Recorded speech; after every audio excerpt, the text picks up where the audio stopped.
Good morning, everybody, and welcome to our second Saturday's poetry reading.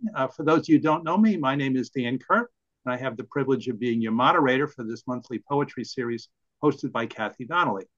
We do start fairly promptly, about 11 o'clock. If you would like to read one of your poems, please enter it in the chat box, and we'll get to the open read after the featured reader. Please keep your microphones muted. I don't mean to sound autocratic on this one, but if you keep your microphone on, it creates all sorts of problems for everyone and really disrespects the person trying to read their poetry. So keep your microphone muted unless you're called upon, please. And if you forget to do that, I will turn it off.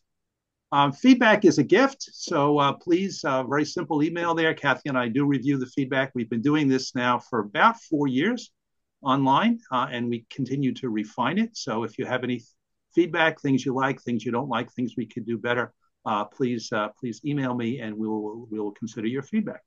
The planned agenda: we go about an hour. It may go a little bit longer depending upon how many people want to read and how many people how long the poems are that are going to be read. So I'll get you grounded. I'll turn you over to Kathy. Kathy will welcome you and read a poem and introduce our featured poet. And we're very grateful to have James P. Wagner with us today. James will be our featured poet. So after James reads for about 20 minutes, then we'll have the open read, and then we'll bring back James for an encore, and then Kathy will conclude the program. This is one of several outreach programs hosted by All Souls Church. We know you're here for poetry, not for evangelization, but there are a number of things that we do in the church that the poets do participate in. So it was great to see Shu at the concert recently, and it was great to see a couple of other folks there. Carolyn Emerson was there, and quite a few folks. Quite a few of the poets come to the poetry series. So the next then come to the concert series. The next concert we have in the church is Tom Manuel and Gospel Road. They'll be there in October. And also all those concerts, if you don't want to see them, if you can't get to see them live, they all are recorded and posted to the church's website. We also do the second Saturday's poetry. That happens to be a picture of it when we used to do it in the church. And we do Native American drumming as well once a month. If you want more detail on those, just visit our website. Once a year, we bring together the poetry, and we bring together the music, and we bring together Native American drumming. We do something called Conversations on the Sacred, and this is once a year we do this. So you see pictures from the 2024 version of this. You see the poets who read there on the left-hand side. We're going to be doing this Conversation on the Sacred again in next September 6th. So you want to mark it in your calendar. And what we do is we have sacred poetry from various religious traditions, which is followed up by a musical interlude, either by Dan Kinney, the All Souls organist, musicians from the university, or our Native American drummer. And then once a year, we celebrate the role of the church in the community and the various ways we serve the community. And we do an event called the Souls for All Souls 5K Race and 2K Walk.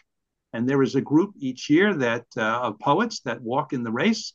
And I'm happy to announce that Deborah Hauser, the current Suffolk County Poet Laureate, plans to be the first poet this year to actually run in the race. So we'll let her have her picture taken in front of the poets, the Live Poet Society, but she will in fact be running it.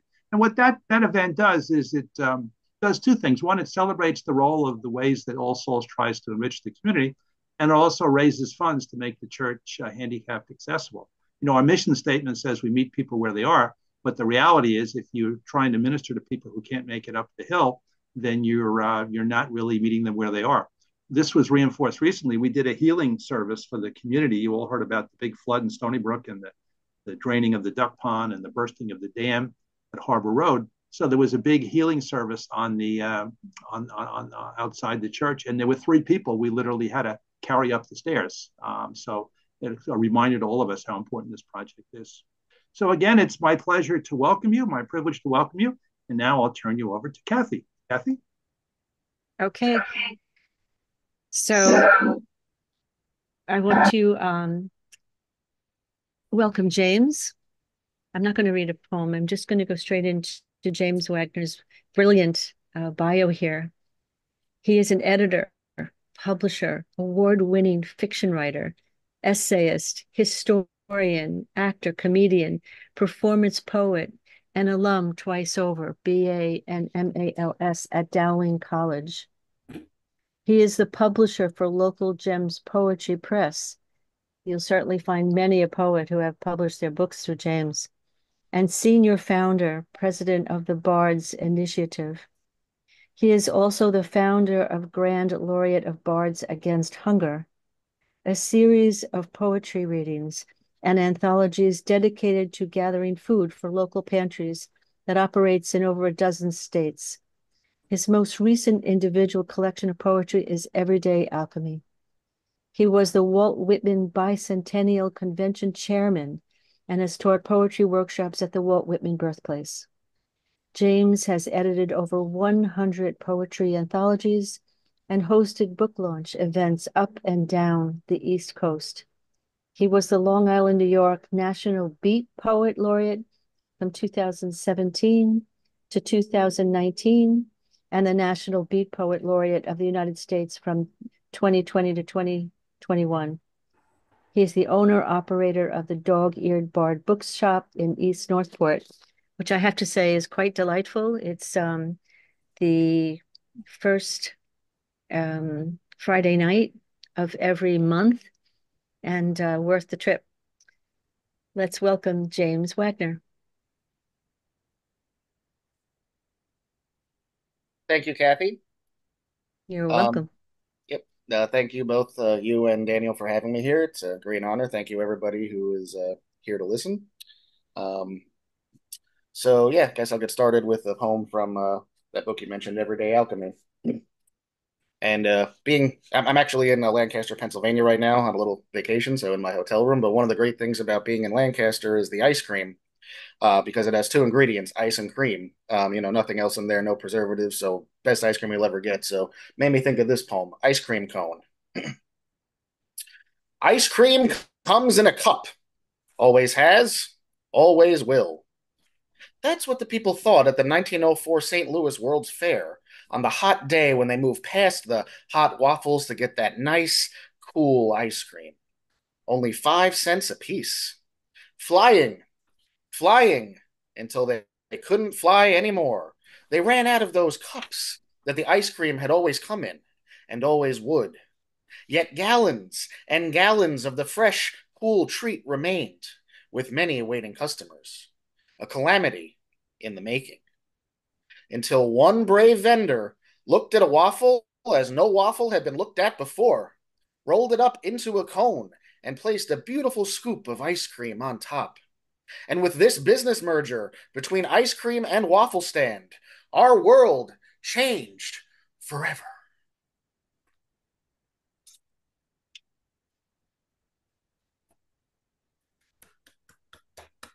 Yes, if you're ever in Lancaster, definitely get yourself the ice cream. So another poem from this book, Resurrection. I wandered the halls of the parish building amongst the faithful members of the congregation. Many souls gathered behind tables sporting age-old treasures to sell, hoping perhaps they might generate a few pennies from heaven for them and their church. Many items taken from attics, used, tattered, worn, and weary, finding new uses among new people. As the candlemaker buys up the old glass jars for her craft, a lady buys books third hand, old titles that no one would ever find at a Barnes and Noble, and a gentleman buys up old metal artifacts to use in the makings of his next sculpture. The alchemy of these transmutations turning into new resources as the old trinkets, now treasures, showcase the power of resurrection. And that was just because being out here in Lancaster reminds me of all those church fairs I used to go to when I was younger. All the good stuff you'd find out there. We just went to a flea market here, the Green Dragon, where, well, it was like walking back into the late 90s because they had like vintage video game stores with the cartridges and all that stuff and DVDs on the shelves. Absolutely great. If I had a dollar, which I imagine a lot of people say in this economy, $1 a week allowance, I could buy a candy bar or a soda or a pack of gum. Or I could take the dollar and wait another week or two, buy a 6 pack of candy bars, sodas, and gum, sell them to my friends at $1 each and double my money. Then take the $6 and start a lemonade stand $1 a glass 6 hours on a hot Saturday should yield at least a 300% profit. 3 months of this, invest the money into a few boxes of trading cards, sell the doubles and triples, build a good deck, enter a tournament, win the $500 cash prize, do this 6 or 7 times, buy a car, take the car to Vegas, go to roulette, put it all on red, 22 black, hitchhike home, wait for next week's allowance.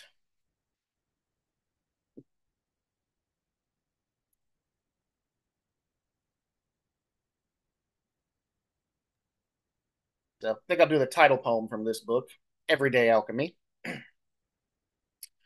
Alchemy. Noun. The medieval forerunner of chemistry based on the supposed transformation of matter. It was concerned particularly with attempts to convert base metals into gold or to find a universal elixir. To turn lead into gold. A power that countless have sought throughout the ages. Many of the smartest minds in history have tried their hand at this craft, yet the hundreds of years of research and the conclusions of modern chemistry have taught us that this science is a pseudoscience. Alchemy doesn't exist. And yet, my mind and eyes have never fully received that memo, because I see alchemy every day. I see it in my cup of coffee when I think of the magic of the change that these beans go through with a little hot water. I see it in the kitchen with every amazing meal cooked. I see it in the morning paper, a mere combination of ink and parchment that now conveys untold lettering, information through abstract lettering that we can actually comprehend. I see alchemy performed masterfully through the kids at the lemonade stand, taking literally the life gives you lemons quotes and turning it into pocket money to buy things that will enhance their summers, creating experiences and fun times they will treasure forever. I see alchemy in the classroom, where teachers turn books and lessons into knowledge. I see it in the roads we take that have cut our long journeys down from days or weeks to minutes or hours, except across Bronx. I see it in the inventor, the business owner, the repairman, the plumber, the carpenter. I hear it in the music. I see it on the stage and the television screen. I look at it in the art gallery and the museum. The alchemy, the concept of turning something of little worth into something of great worth in almost everything I see around me. Perhaps the scientists and historians who have declared alchemy a dead art are just so used to the magic, so desensitized to the transmutations we perform on a daily basis, they forgot to look deeper and appreciate everyday alchemy.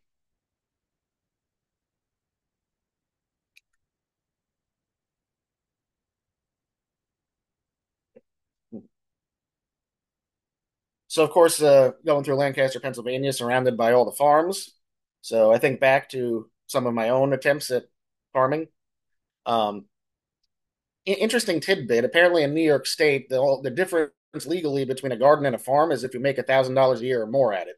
So, funny thing is, you got all those rooftop gardens and on in buildings in New York City that they sell in the farmers markets there, and those are technically legally considered farms. Funny enough, even though people are like it's a garden, it's like no, it's a farm. So, an ineffective harvest.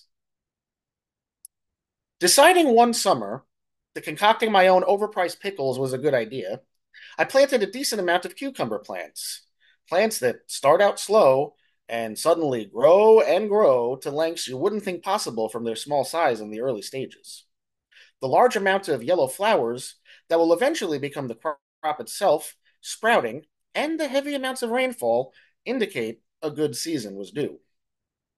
However, my 3 week honeymoon during the middle of the season prompts the crop to be neglected, and when I return to what would have been a fruitful harvest, I am instead welcomed by a pushed in series of fences and the remains of what was obviously a bunny rabbit buffet. I cursed those fluffy little creatures for leaving me exactly 1.5 cucumbers for myself. Grateful, I guess, that they decided to share my own crop with me. At the end of the day, these cute little bunnies cost me nearly $40 and over 2 months of waiting, watering, and weeding. But that's all. I think of the people out there who depend on their harvests, who wait wholeheartedly for every bit of food the earth will give them, needing to make it last for the sake of themselves and their families, at the mercy of the weather and the animals and the bugs and all the powers that be. Whereas my harvesting issues are nothing that couldn't be solved with a trip to my local stop and shop.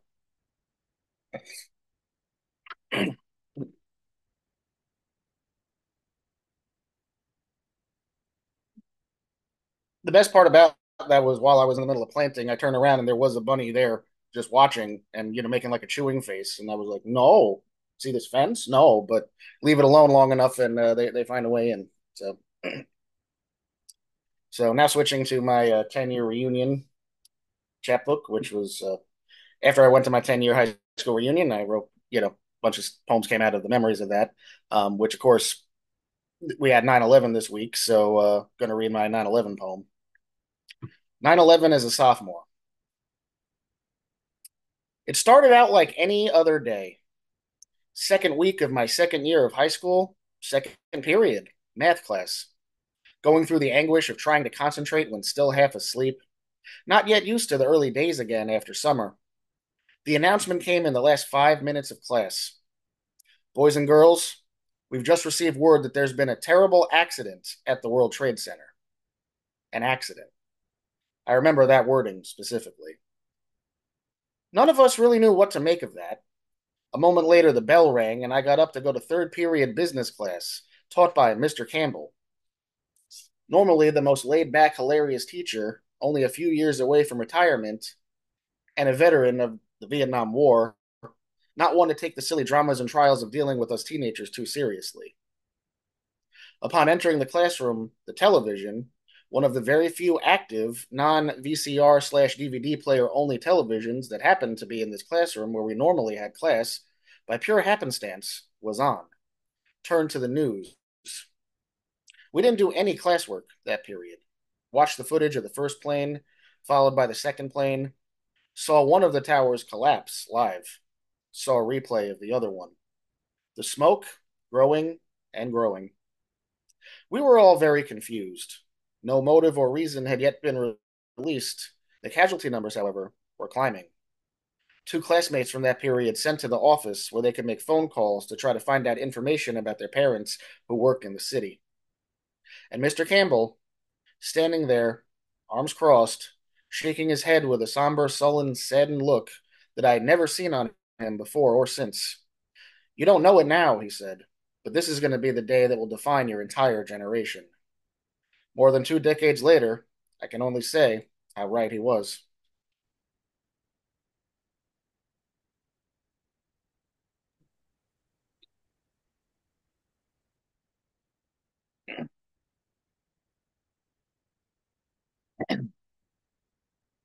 My first cell phone. I got my first cell phone when I was 13 years old. Well, it wasn't really mine. My mom bought it for me to use. It was a crappy little phone, not a flip phone. Pre-flip, prepaid with a 20-minute phone card. I got it when I was going on the eighth grade Boston trip that we still had back then before 9/11 got it canceled for a few years. It was in my backpack, never on. Heck, I didn't even know its number. I didn't need to, because it wasn't meant to receive calls, only make them in case of an emergency. After the trip, I kept it, just in case. It sat inside my backpack, except when I took it out to show my friends, who were all jealous of me. Couldn't believe I had a cell phone. I got my first real cell phone when I was 16, one with an actual plan. 100 minutes a month. And if I went over those 100 minutes, I had to pay for it myself. I made many calls free after 9 p.m. to make sure I never had to pay that overage. Last week, when I stepped out for a late lunch at 3 o'clock at Mario's Pizzeria, the same one I'd been going to since first grade when I was in Catholic school, 5 kids from my old school, sixth graders by the looks of them, if I remember the uniforms correctly, were all sitting around a table near me. And while I was eating and flipping through one of my biographies of Benjamin Franklin, all of them were checking their recent test grades on their smartphones.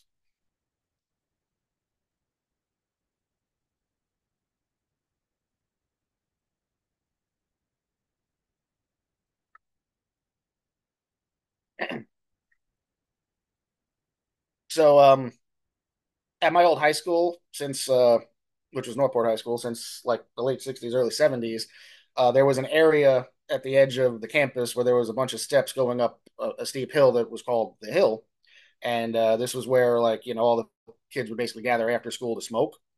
They got rid of it a few years ago, well, probably more than a few years ago. They got rid of it. Not just they took out the steps and just put grass back there, which I guess, like, okay, nobody in high school can legally smoke now if they raise the age to like 19 or 87 or whatever they did in New York. But you know, I was just like, wow, you went pretty far taking the steps out just to kind of prove that point. But anyway, so this is a poem called "The Hill." Out at the edge of the property of my high school, across the circular driveway for the buses to pull up, past the parking lot, was a staircase on the hill. The Hill, we called it, where all the kids who smoked would line up after school, ritualistically take out their cigarettes and light up. Sometimes, a shady shopkeeper from downtown would drive up to the hill to discreetly sell cigarettes to those who couldn't legally smoke, or to those who could smoke with the intent of spreading them around. I always thought that the hill was there where the wannabes and the posers gathered. And yet, at the 10-year reunion, I could see, if nothing else, some friendships that formed there, chatting after school, still held strong. Now that New York, the nanny state, has raised the smoking age from 18 to 21, and no high school kid can legally smoke, I wonder if people still gather at the Hill after school. I wrote that before I saw, no, they don't, because they took out the steps. So.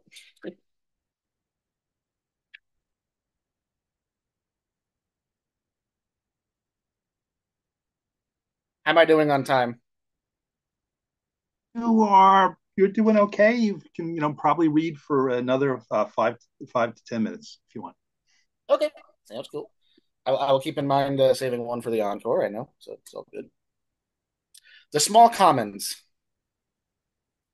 By the time of my junior year, after my various awkward phases, when I'd managed to amass a rather large assortment of friends from various categories of high school, there were certain rituals that we had formed: hangouts, meetups, activities, etc. But every day in the early morning before first period, when the buses had dropped people off and I walked in, we all met up in a space known as the Small Commons, a huge circular hall of locker after locker by the English wing at the east entrance of the school facing Elwood Road. Dozens of us, all unhappy with the early hour that we were forced to be there, using each other's company to cope with the inconvenience, discussing the previous night's episodes of the various shows that we watched, sharing video game strategies, complaining about the various classes, some of which we shared, some didn't, joking, laughing, before the bell divided us, sending us off to gym, or science, or math, or history, or English, or if we were lucky, a free period. Though our days might have been divided, we always had that morning. And as I've gone through life in various jobs to running my own business, I sometimes long for a small commons early morning ritual with jokes and friends to kick off my days with a smile.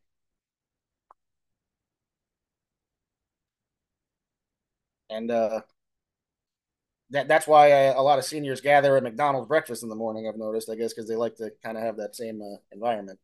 So it's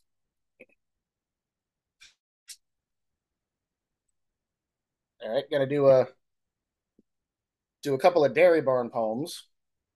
But I'm gonna save a Dairy Barn poem for the encore because I know that was a special request. So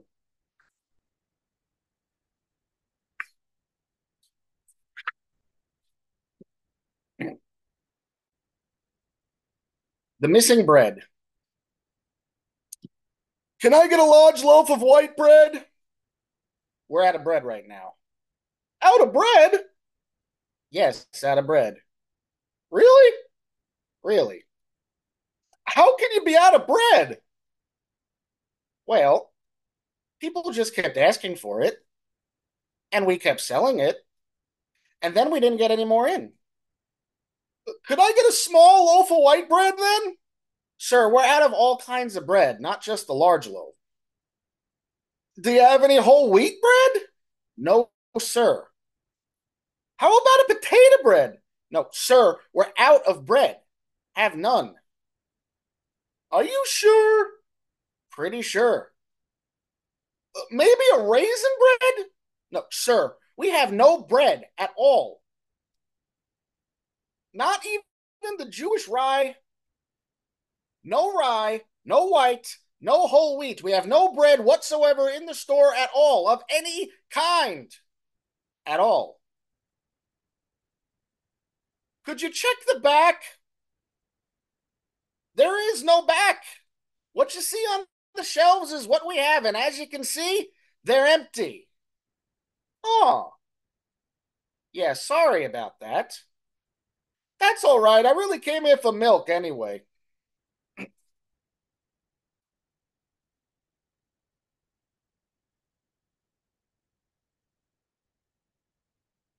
In that same vein, flavors list. I should point out, for those that don't know, though I imagine most of you have seen this already, and some of you had to hear this at my feature last week. Sorry, Judy. Yeah, this is from The Customer's Often Wrong. Uh, when I worked at Dairy Barn during my undergrad and grad school, every time something stupid happened with a customer, I wrote it down and I wrote a poem about it. So, because what else was I going to do with my spare time there? So, flavors list. Hello, sir. How can I help you today? Yeah, can you tell me ice cream flavors? Sure, I reply, grabbing the list from the side of the counter. We have vanilla, chocolate, mint chip, vanilla Swiss almond, vanilla chocolate chip, cookies and cream, peanut butter cup, and Neapolitan. Not to be confused with Napoleon. He leans forward, tilting his head sideways and putting his finger behind his ear. Could you repeat that? I take a step closer just to be sure and read off the list again. Vanilla, chocolate, mint chocolate chip, vanilla Swiss almond, vanilla chocolate chip, cookies and cream, peanut butter cup, and Neapolitan. He nods and looks at me. Do you have Rocky Road? Was it on the list I just read twice? I think to myself. No, sir, no Rocky Road. All right, never mind then, he says with one wave as he departs. If that's all you wanted, why didn't you just ask if we had that first? I think to myself with a sigh, as I wonder what I could have done with that minute of my life that I'll never, ever see again.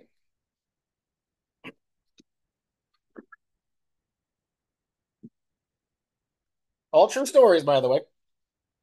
All right, I'll save one of those for the encore, and I think right now I will end with a poem not in that book, but sort of a sequel poem to that book from Rhyme and Punishment, comedic verse, New York, New Jersey, Connecticut, that we did last year or this year. I can't keep track.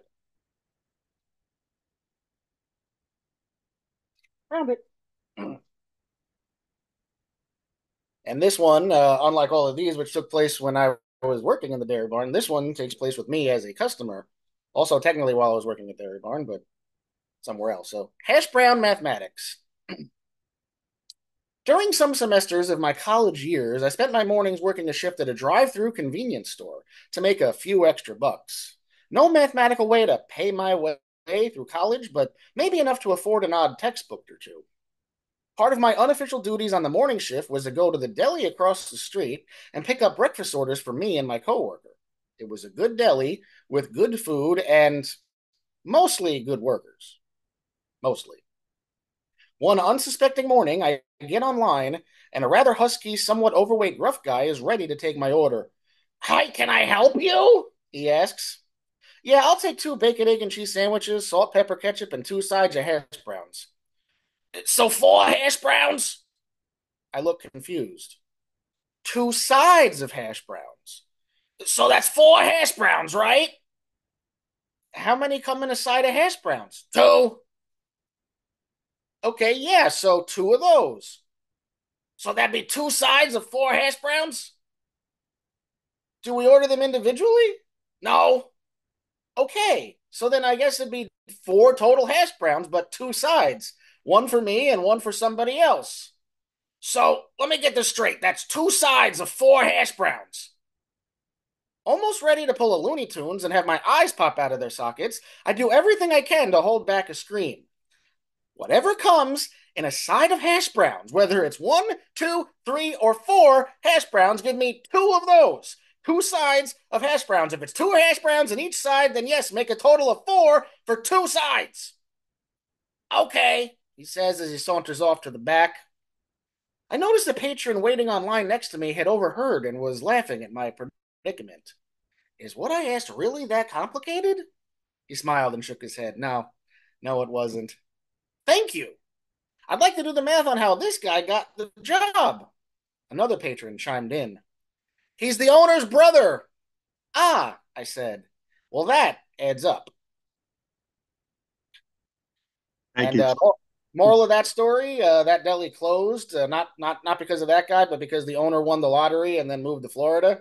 I don't know what nepotism man is doing these days, but I hope it's not in food service because he was unfit for deli proprietarianship. Thank you. Well done, James. Just a broad range of really great poetry, and also quite humorous. When I was listening to the invention of the ice cream cone, I was thinking of the foods that made America, and I said, "Gee, this could be an additional segment for that." The Having been involved in many church fairs, fundraisers, the pennies from heaven, that was a great story. And if you had a dollar in the alchemy, reminding us all how everyday ingredients are transformed into things that make our lives better. The bunny rabbit buffet was just a classic for those of us who've ever gardened either with the damage of the deer or other animals. That was great. Your first cell phone, boy, what a walk down memory lane that was. And the hill, as a guy who graduated from Northport High School, certainly remember the Commons, certainly remember the hill, and those places where we built community. As in, you and I went at different times, but those were how we built community at Northport High School. The missing bread story and the Rocky Road ice cream and the plastic clothes with the hash brown mathematics. Just well done. Thank you so much, and we look forward to the encore. Thank you. So we're going to move You on. know, Okay, I Kathy. just want to say something, Dan. It's most unfortunate, James, that we mute everybody so that you don't get background because I laughed almost after every poem. And I wish you could have heard, I'm sure everyone else laughing too. You really are a comedian. So Thank you. thank you for that. You start It's my funny day off right. because honestly on my screen it mostly showed you, Kathy, and so I could always kind of see you like laughing in the background in silence. So it kind of made like the mood in my head thinking like, okay, it's being received well because I'm seeing one person laughing at them. So It's hysterical. And I love the alchemy poem. Great. Anyway, thank you for that. Okay. All right, So Dan. go Sorry. ahead. That's okay. An enhancement there. Got to be spontaneous. Okay. So we'll call those who entered their name in chat, with the exception of Marvin, who always goes first. We're going to call them in groups of three, so you won't be surprised. And the first group of three is Marvin, James from North Carolina, and Claude. So Marvin, over to you, please. When it's your turn to read, please remember to turn on your mic. So Marvin, Can you hear me? I can hear you, and everyone else can hear you as well. Okay, I'm going to read four independent quatrains, and you could tell from the very first one how many years ago I wrote these. So the first one is called More Bull. I asked my wife if I must watch another dose of Dallas. She curls her lip and screws her face and looks at me with malice. And then I get the message clear: don't leave your wife a stewing. And so I watch each Friday night what Ewings are a doing. So that's the first one. The second one has to do with off track betting. Is OTB just a lure to those who are so very sure that luck will ride with them next time? If not, brother, can you spare a dime? The third one has to do with the subway. Even 40 years ago, it was terrible. It's called Lower Depths. Another fire, late again, dirt and filth, graffiti den. Doors don't open, doors don't close. Watch it, buddy. Get off my toes. the last one, parents know about this one. It's called One is Enough. He says, you love her better. She says, he gets the breaks. Constantly repeated. This gives my nerves the shakes. You always give her presents. You're with him constantly. Double curse on the sibling rivalry. That's it. Well done, Marvin. Thank you. All right, James, over to you. James, you got to turn your mic on. We'll wait a second for James. Okay, while James waits to turn his mic on, Claude, we'll go to you. Got to turn your mic on. There you go. I wanted to read after James because he wrote a poem about eating your pets. And I have a book here. It's called Believe Me, Trump Poems, Volume 1, written by me. We're in that period of time of the election. And this poem is called American People. People are unconcerned about truths and details, ridiculed by the eminent, the irate, they're perturbed. They are struggling to provide essential monies that will fund a lifestyle, excruciatingly deteriorating, causing them to work more hours than ever, though the future was so promising, so modern, so advanced. People wanting benefits, but not the intrusion, taxing their patience, demanding their attention, which they prefer to give to basic needs that build prosperous happiness, which retracts behind a mist, becoming daily more distant, while the rich sit back, collecting more returns on their investment. Congress catering to please them, enrich themselves, ignoring blatant attacks on our sovereignty. Too many desperate individuals pushed to blame the other for their own descent into the economy's nadir. Prices suppressed across their consciousnesses, misfocused on fear and hate as treasonous criminals' deeds continue to be revealed.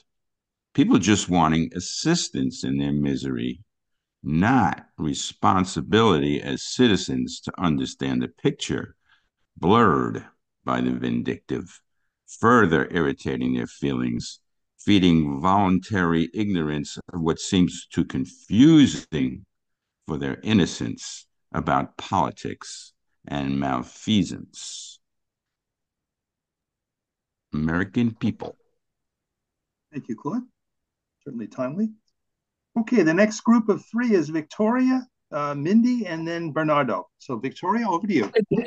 Can you hear me now? Oh, okay, James. We'll start with James then. Go ahead, James. You got the floor. Okay, gotcha. Okay, menu of eating pets poem. Naughty always knew. Trump Mar-a-Lago menu. He will continue. Cat Creole soup.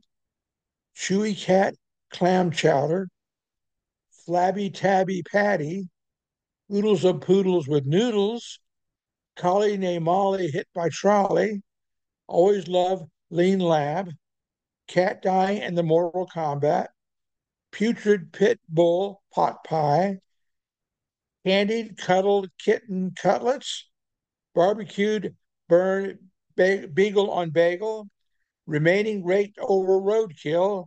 Lastly but not leastly, about pet eating from my list am deleting. Trump have been beating. Amen. Thank you, James. Okay. Now, the next group of three will be Victoria, Mindy, and Bernardo. So, Victoria, over to you. Thanks for your patience.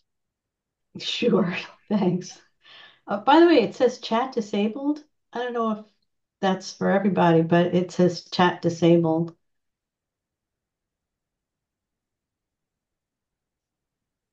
I will look into that as you read. I have that too. Okay. I have the same problem. Okay, let's focus on the poetry. Go ahead. Okay. Go ahead. Okay. All right. This one is called Questions for the Dead. When was it that you began your journey, beloved traveler? Were you already elsewhere as I watched your chest strain to rise and fall, and clouds slowly fill your eyes? Were you carried along by an indigo river, mellifluous and wide? Were you in the arms of a precious lover beneath an antique moon? Was your mother calling you to supper as your father stoked the fire? Were you floating upward to greet your brother as he waved to you from the top of an emerald hill? Or did you depart as I, your weary disciple, slept nearby?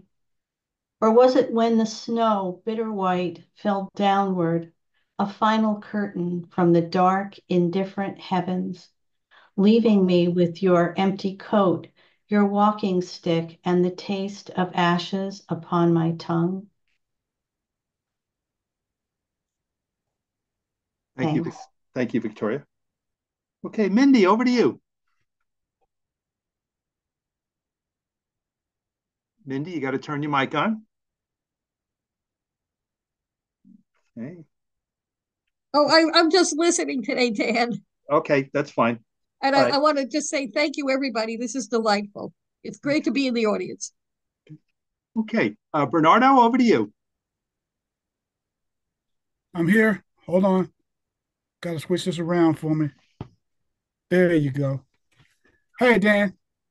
Hey, everybody. Good reading. Enjoyed it. I am reading from my book I just released in May called Bridge Over Aggravated Troubles. Actually, I was up there in New York a couple weeks ago, up in Long Island, reading at the. I'm so excited. This poem is called Time with Grandma. I climb inside my mind. I do not know what year it is. I am listening to Al Stewart's Time Passages with my grandma in her living room in Columbia Park Apartments in 1970 something. And something is stirring within me in this reoccurring visit I have sometimes. There is moisture in my eyes as if tears might appear at any moment. The atonement, so subtle, is not so much from trouble, but if only I knew how fleeting time was, how few the meetings would be with someone that I loved. She was the woman who fought my own mama for my possession. She believed Barbara was too reckless, too wild to raise a child. Even though, or maybe because my mother was her daughter, she fought the fight that ended with me taken from her arms, but not from her life. For months at a time, we would find ourselves living together over the years. So why this occasion? What is the meaning of here? Listening to this song and not Three Times a Lady was her favorite, or One Nation Under a Groove, or ELO, or Men at Work, or any other music from earlier times that we both used to know together. His eye is on the sparrow and time's bequeath forlorn, or How You'll Never Walk Alone, which begins when you walk through a storm. Messages she planted, she handed me in song, echoing through decades after she is gone. You know, she used to be a singer in nightclubs in Georgia back in the day. She had dreams of being a professional, but her destiny was not Annie, but rather Bessie Mae. I did not understand her dreamy-eyed crooning back then, when she would disappear into the memories of what she had left behind. Where was she in her mind? What is the meaning of me being in this time, at this time? But if only I knew how fleeting time was, how few the meetings would be with someone I loved. I touched this memory with the tenderness as it deserves. And then on cue, the words emerge. Mm-hmm. Mm-hmm. Mm-hmm. Mm-hmm. Well, I'm not the kind to live in the past. The years run too short, the days too fast. The things you lean on are things that don't last. Well, it's just now and then my line gets cast into these time passages. I know you're in there, you're just out of sight. Whoa, time passages. Buy me a ticket on the last train home tonight. Beautiful tribute, Bernardo. Beautiful tribute to your grandma. And I've never enjoyed Al Stewart so much. So thank you. Okay. Next group of three is Maggie, followed by Dan, followed by Chip. So Maggie, over to you. Good morning, everybody. James, that was wonderful. Thank you so much. My poem is called The Entire East End of Long Island Has Fallen into the Sea, 1991. The hurricane was expected. The earthquake was not. McMansions floated in the Shinnecock Bay. Dolphins rode on top of beamers. Beamers surfed waves along the evacuation route. Surviving evacuees rode the dolphins. Dune Road was once again a memory. A woman in New York City thought of the valuable engagement ring she left last weekend at her second home. It floated out with her vanity dresser and was swallowed by a huge sea bass.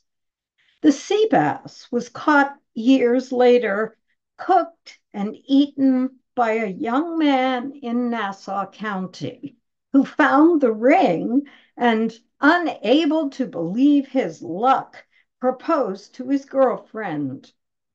She said, yes. Thank you. Well done, Maggie. Okay. This next poem is by Dan Kerr, and this poem some of you have heard before was called "The Squirrel at 7 Acorn Lane," and the reason I'm reading it here is my mother-in-law is turning 97, so we're going to Florida to celebrate her birthday, and I'm going to miss the reading and the rollout of the Bard's 2024. So I thought I would read it here, and it's kind of a tribute to James as well. So "The Squirrel at 7 Acorn Lane." In the first chapter of Genesis, God gave man dominion over the animals. Throughout history, several animals have extended their domain over foolish men. Ahab forsook the mission of his voyage, and Moby Dick sank his ship and drowned all but one of his crew. Bill Murray deployed superior firepower in Caddyshack and blew up the greens on the golf course he maintained. And the squirrel of 7 Acorn Lane shattered my fantasy of a happy home and turned me into an assassin. Many years ago, I was looking to buy a house. As we pulled into 7 Acorn Lane, a cute little squirrel was eating an acorn in the front yard. I said, "He's here to welcome us to our new home," as the real estate agent smiled. The bucolic image of the squirrel welcoming us to our new home began to unravel as my first wife and I separated. Sitting in the den one day, I heard a chewing sound. When I knocked on the ceiling, I heard the pitter-patter of little feet. The exterminator came and listened to my story. "Let's look outside and see what's in your ceiling." There were holes chewed in the shingles on both sides of the house. "The squirrels have moved in. We put down poison that destroys the lining of their stomachs. If you're lucky, they die outside."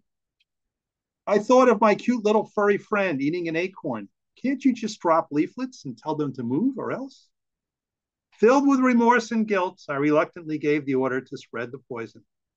When I found a dead squirrel outside, I grieved and buried that poor squirrel with dignity. My grief turned to anger as I began to repair the damage. The squirrel must have known the length of my ladder did not reach either of the two holes. The squirrel must have known they no longer make the shingles he chewed. As I drove from lumberyard to lumberyard in search of the right shingles, my anger burned more brightly. Several frustrating weeks later, the damage was repaired and all was well. No need to worry further about my former little furry friend. Much to my horror, the squirrel came back with a vengeance. All my hard work was destroyed. He chewed 2 new holes in my painstaking reconstruction. Anger had already replaced grief. Now hate and vengeance filled the air. I nailed a piece of aluminum siding over one hole and stuffed the other one filled with bricks. The furry little bastard would find no path to enter my house at 7 Acorn Lane. His invasion route blocked, the squirrel moved on to the rest of my house. He kept chewing and chewing and chewing, searching for an entry point in areas no ladder could reach. As I pulled into my driveway, I often saw him sitting on the roof, smiling and mocking me. Every time I opened the back door to confront him, he heard me coming and scurried away. I channeled my inner Ahab as I shouted, "This squirrel doth task me." One day I left the loaded .22 rifle in the backyard and took a very long walk. The squirrel did not see me as I picked up the gun. Our eyes met for a moment before he jumped from the house to the safety of a nearby tree. The bullet I fired found him in mid-flight. I cheered as he fell dead and returned to my house to reflect on what I had done. Grief did not reappear after I fired. Anger and vengeance still ruled the day. I went outside to hang him up as an example to the rest of the squirrels. Much to my surprise, his body was nowhere to be found. Perhaps the other squirrels had carried him away as a Viking. Now, many years later, the squirrels and I live in peace, and I frequently cite the wisdom of squirrels. Look both ways when you cross the road. Plan ahead. Spend time in the woods. Eat plenty of fiber. And it's okay to be a little nuts. After I pulled the trigger that fateful day, word got out in the squirrel community. Don't screw with that guy at 7 Acorn Lane. Although I am still very fond of Genesis chapter 1, verse 26, where God gave man dominion over the animals, I have learned that life is better when we are at peace with our little furry friends. Thank you. Okay, the next group, Chip. Chip is next. Chip, over to you. Thank you so much, Dan, and thank you, Kathy, for hosting this wonderful event. Mindy Cronenberg was the curator of Sculpture and the Trail, where artists and poets were teamed up to create a sculpture and a poem. I was paired with wonderful artists by the name of Gregory Cohen, who did a sculpture using materials like marble, foam, wood, and linen. And this poem is entitled Naturally. Half awakened, lodged in phantasmagoria, where time does not exist, huge amounts of weightless layers of optimism drowns a event horizon presents as falling in the mist. Testing gravity, a door shuts, opening portals where nothingness matters. Atmospheres showers engulfs ideas, syncopating road gases narrowly escapes fading voices of reason, cacophony of yesterday's chatter. Hard surfaces embedded in space, reminisce of defiance, reflects spirits of light, reminisce of yesterday's wrath. So naturally, here erected a sculpture, created in nature, blooming peacefully along this sacred path. Thank you. Thank you, Chip. Okay, so at this point, everyone, I realized there was this little glitch with chat, so some of you may have wanted to read and didn't get a chance to read. So is there anyone else who, I saw Mike and I see Don, so I see Mike. I see Don. Anyone else want to read? Okay, I see Judy. Virginia. Okay. Okay, anyone else? Sue. Yeah, I'll go. Shoo. Okay, Shu. Okay, and JR. Okay. Judy Jurek. And Judy. Okay. Tammy.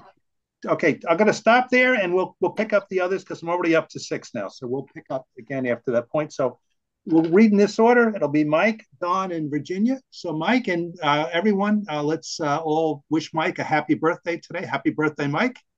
Happy Thank birthday. you. Happy, Good birthday, so Mike. glad you Happy chose to birthday. spend it with us, Mike. Go ahead. Yes. Mike, you're on. Yeah.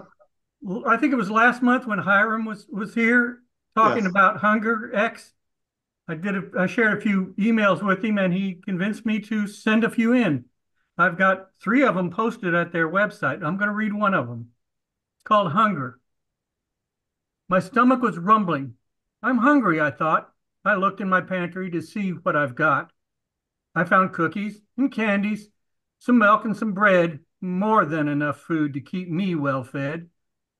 But that's not the norm for a lot of mankind. They look and they look, but no food do they find. Some have no pantry, some have no stores, some have no money, some neither nor. Some haven't eaten for days upon end. Some find a crumb, but it's just now and then. Some mothers awaken, find their child is dead, just wasted away for he hadn't been fed. Malnutrition runs rampant in kids of all ages. Starving is common, and the death toll still rages. We don't know hunger like a poor starving kid, but we must fight for this cause, and it's time that we did. Thank you. Thank you, Mike. Okay, over to Don Billings. Okay, there's a little preface to this poem. When I was young, I was always afraid of snakes, and I still am. And I have a place in the Adirondacks, and whenever I go into the woods, I always carry a long pole with me to ward off the snakes. So when I was a teenager and I was a Boy Scout, I took reptile merit badge where I actually had to handle snakes to get over my fear. Anyway, this is a poem about a snake that was up in the Adirondacks. I'll try to show you the picture.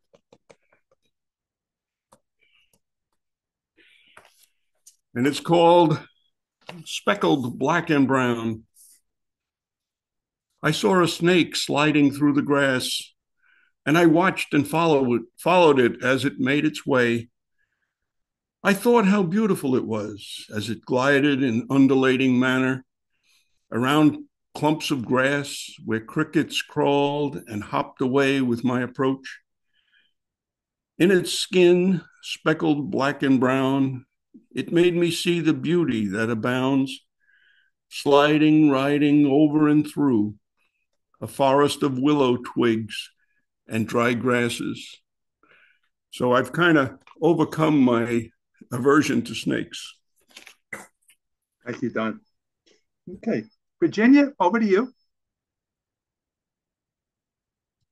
Great to have Shelter Island represented. Go ahead. Yeah, I guess I'm unmuted. I want to thank James for a very entertaining reading. I too will not be at Bard's. I have a conflict. So this is the poem in the new Bard's. At the gym.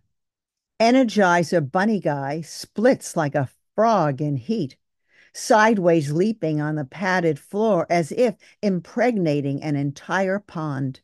His crouching looks pointless to those on stationary bikes. Then I nearly trip over the grimacing man who lies aslant the entrance area. Is he dying? He rubs his back along the floor, an exercise all his own. I straddle the low bike rower and gaze on all the types in violent motion. I cannot compete with the old woman all bent, nearly doubled over, who hops, yes, hops on her waiting bike and strives for home. How does she stay on? I press my legs against a raised shield. I push against increasing G weights. Nearby, a man climbs high, chins up and down. I could not dare. The neat ladies bring their paperbacks and read while biking without mussing their salon hair. Down the other end of the room, runners fly, their sweater danger if you get too close. All my efforts against my CMT seem futile, but my changing companions offer distraction from genetic collapse, and some of the older men are nice to eye as I pedal up my frustrations. Thank you, Virginia. Okay, now the next group is Shu and JR and then Tammy. So, Shu, over to you. Good morning, everyone. I really love all the stories, especially James' story. Your poem definitely kicked my day off with a lot of smiles. Thank you. So I'm going to read A Night Like This. On a night like this, I make a wish upon a falling star. In the moon's soft glow, I see your smile, and you see mine. In the blink of this night, the flame dances in the fireplace. I feel the warmth of your heart, and you feel mine. On a wet night like this, the raindrops tap the windows. I hear the beat of your heart, and you hear mine. On a sweet night like this, the fragrance of flower lingers in the air. I long for your kiss, and you crave mine. On a silent night like this, when stars drift into their slumber, a distant train whistle echoes. I miss you, and you miss me too. In the whisper of this night, the wind carries your lullaby. I feel your love, and you feel mine. On a cold night like this, snow covers the earth. I drift into dreams where you are mine and I'm yours. Thank you. Thank you, Shu. Well done. Okay. JR, over to you. Hi, everyone. Thank you, Kathy. Thank you, Dan. Dan, if you could put Megan on the reading list, that would be great. Just a reminder, today and tomorrow, the Long Island Fair is on. So many activities going on there. And don't forget to go into the barn and check out the poetry wall. Super cool. Thank you, James. Wonderful, entertaining. Gosh, it was good. And I remember the Green Dragon from back in the 70s. Very cool. Okay, so I'm going to be reading from Gathering, the most recent anthology, Poets Anonymous. Love that. Karmic Innuendo.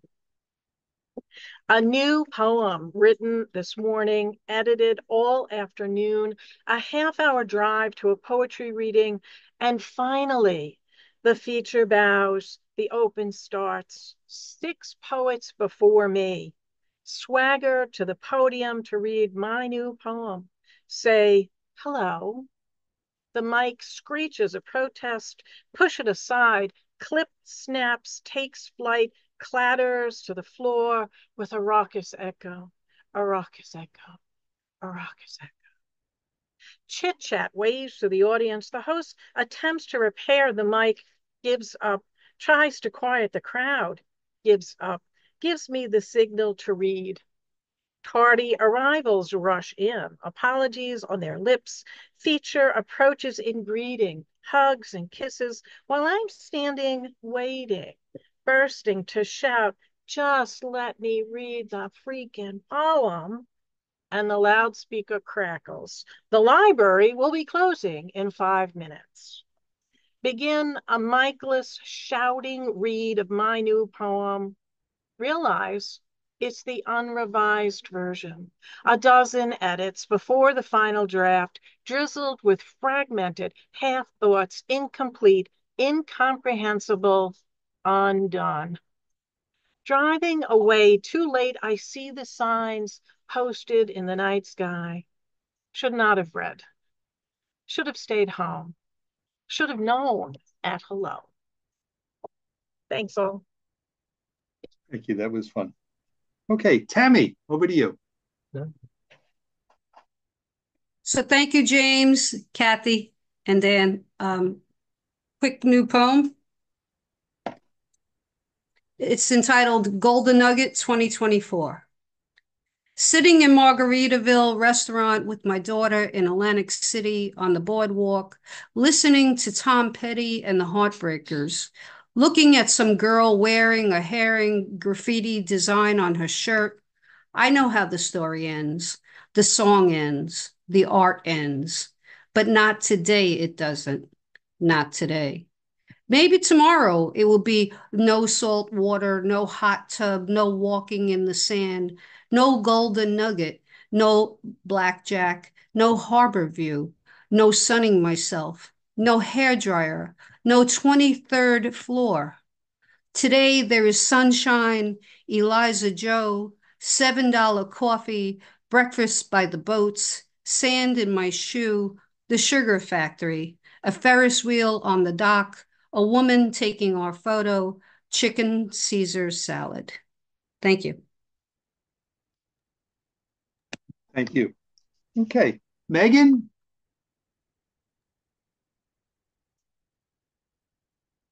Megan, you got to unmute your mic. Megan, you have to turn there you go. Oh, you had it once more. It's unmuted. It's muted now. There you go. You're on. Okay, great. Sorry about that. Thank you. This, I'm good, right? You can hear me? You're fine. Okay, great. Sorry about that. This poem is called Anticipation. So many have read their Bard's poems, so I'm going to read mine. Anticipation. I braced myself to hear Seattle rain ricochet off my raincoat, deepen the roar of cars on the road. But heat coiled around my body. Sun trickled through my hair. Seattle is not the wettest place, though drizzle dampens many days. One drop is not a storm. Not all clouds lead to rain. Thanks. Thank you, Megan. Okay, we're going to go around the group again and see if we've got more people that want to read. I know Kathy usually likes to read. Did I get everyone else? Okay, Kathy? It looks good. I don't see anybody. You know, a lot of people are not visible, so I don't see any hands up. Okay. Okay. So I want to thank everybody for coming and staying this late. We're over our time, but I'd like to just first of all, James, you are really wonderful, very entertaining, very funny, and thank you for all the laughs. And what a nice way to start the day with all these funny anecdotes. I'm kind of glad you worked at sounded like Dairy Barn, right? I think so. And I just want to say that Chip was out at the Seed program with his ekphrastic poem. If you can spell that, you get a gold star. But anyway, a ekphrastic poem, for anyone who doesn't know, is a poem that you write against an image. And so I was also asked to write one called, and I'd also shout out to Mindy for putting that together. So I was given a stick that was painted different colors, but mostly gold. And the sculptor called it the Golden Bough, which opened up a whole new world to me, because when I researched the Golden Bough, I discovered that it was a talisman, a branch of an oak that people felt was magical. And this is what I came up with. In foggy night sky, sparks of light in a branch high on a tall oak tree turns it to gold as lightning strikes through parted leaves. Another minute passes, another bolt, something mystical. There's an explanation, I'm sure.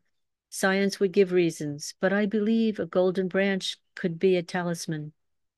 In pagan days, he who possessed the golden bough was a god, quote unquote, king of the wood, able to heal and revive, protect from darkness and death. Everything was sacred, animate, had souls. Zeus and his wife Hera, oak god and goddess, were magical. The bough, a repository for their souls. Priests were gods, bound to the life of the oak and its mistletoe, suspended on branches between heaven and earth, giving them power, title, duty to protect the grove. We live in a world that evolved from superstition, magicians to religion to science. I am no longer alone this night, rather a part of something. I thought I might float into the fog, embrace the oak tree, Sense its strength. Feel safe within its boughs. Feel the love of God. Find magic. Thank you, Kathy. Okay, James, back to you for an encore. Sounds good. Thank you again for having me. Thank you, everybody. Lots of really great stuff in the open. I also want to shout out to Mindy that I also was in the Seed, program. Actually, twice. I got a sculpture that was kind of a wind turbine, but based in a teardrop that I got a very interesting poem out of. So it was really good for prompting. But so based on the request of some of our hosts here, going to be ending my encore with the checking the eggs poem from The Customer's Often Wrong. It's funny. I try to write all this profound stuff sometimes, and it's like, yeah, it's nice, but all the silly ones about working in retail, those are the ones that always everybody wants. So again, this is a true story. Checking the eggs. The very small woman with the very loud voice, sitting in her very awkward shaped car that she drove very awkwardly through my drive through, screamed at me in a very awkward manner. 2 dozen eggs and half a gallon of milk, and make sure you check the eggs this time. I sighed, wondering if ever such a time existed where I gave out eggs that had not been checked. Yes, ma'am, that's company policy, I say, as I ready her order. Opening up the 2 dozen eggs to check each one thoroughly, both sides of the eggs, I do so in an overly obvious fashion so she can see my efforts. I tell her the price, ring in her small, crumpled dollar bills, bag her order, and walk over to hand it to her. The eggs aren't cracked, right? She asks as I hand her the items. I realize at this moment she must be the kind of person that sees 8 people waiting in front of a lobby elevator but still has to press the button herself. My mind runs through a list of appropriate responses, including, you saw me check them all right here in front of you, and yes, they're all cracked, but I decided to just give them to you anyway, and wish that such a response would not get me suspended. Instead, I sigh and calmly reply, don't worry, I checked them all. They're fine. Good, she squawks back, because I can't tell you how many times I've gotten cracked eggs from here. No sooner does she say this than she grabs the items through the window, throws them over her shoulder into the non-cushioned back seat, and drives away. Well done, James. Thank you. Kathy, over to you for a final word. Again, James, it's wonderful. Thank you so much. Dan, you're great at what you're doing here. And I thank everyone for reading their poems in the open. Next month, we will have Gladys Henderson. We're very thrilled to have her, one of our Suffolk County Poet Laureates. And if I just mention a few of her attributes, worked and appeared in numerous journals and anthologies, co-editor of Leaves of Me, published by Early Lilacs Press in 2019, featured Long Island poet in the 2015 Oberon magazine. Finishing Line Press published her chapbook, Eclipse of Heaven, in 2009. Walt Whitman Birthplace of the Year in 2010. Poet Laureate of Suffolk County 2017, 2019. Member of the 1964 Pulitzer Prize winner Lewis Simpson's monthly writing group. She is a joy. I think anyone who knows her loves her. We're thrilled to have her, and hope to see all of you next month, second Saturday. See you then.